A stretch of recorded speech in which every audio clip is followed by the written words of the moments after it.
আয়াত 12 ইয়াদউ মিন দুনিল্লাহি মা লা ইয়াদুররুহু ওয়া মা লা ইয়ানফাউহু যালিকা হুয়ায যালালুল বাঈদ।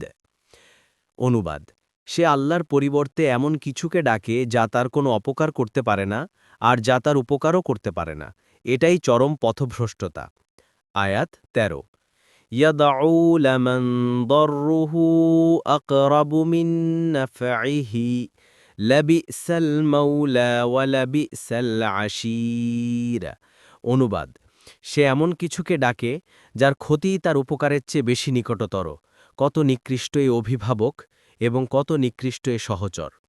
তাফসির: ১ নং ফুটনোটের বিবরণ।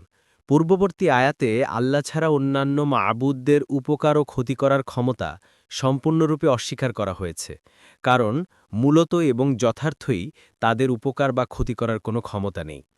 এই আয়াতে তাদের ক্ষতিকে উপকারের চেয়ে অধিক নিকটতর বলা হয়েছে। এর কারণ দুটি হতে পারে। ১.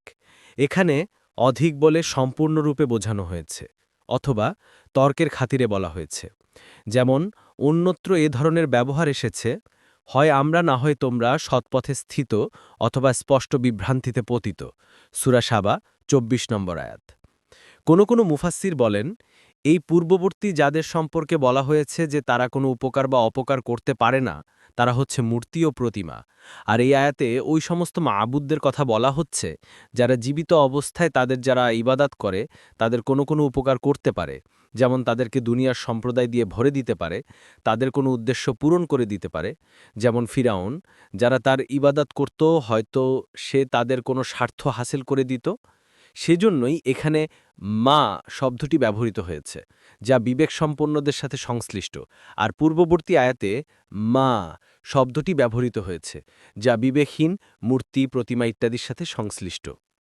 এ তো গেল দুনিয়ার ব্যাপার, কিন্তু আখেরাতে তার যে ক্ষতি হবার সেটা নিঃসন্দেহ ও সম্পূর্ণ দৃঢ় সত্য। ইবন কাসির ২ নং ফুটনোটের বিবরণ। অর্থাৎ মানুষ বা শয়তান যেই হোক না কেন, যে তাকে এ পথে এনেছে সে নিকৃষ্টতম কর্মসম্পাদক ও অভিভাবক এবং নিকৃষ্টতম বন্ধু ও সহচর। ইবন কাসির। অথবা আয়াতের অর্থ সে লোকটি কতই না খারাপ ও নিকৃষ্ট যে দোদল্যমান অবস্থায় আল্লাহর ইবাদাত করেছে। তাবারি ইবন কাসির। অথবা আয়াতের অর্থ সে কাফির আল্লাহ ব্যতীত যাদেরকে বন্ধু ও সাহায্যকারী বানিয়েছিল, কিয়ামতের দিন তাদেরকে বলবে, তোমরা কতই নিকৃষ্ট বন্ধু। ফাতহুল কাদির।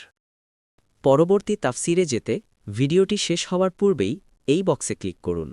ভয়েস বা উচ্চারণে অনিচ্ছাকৃত ত্রুটি ক্ষমাসুন্দর দৃষ্টিতে দেখবেন ইনশাআল্লাহ।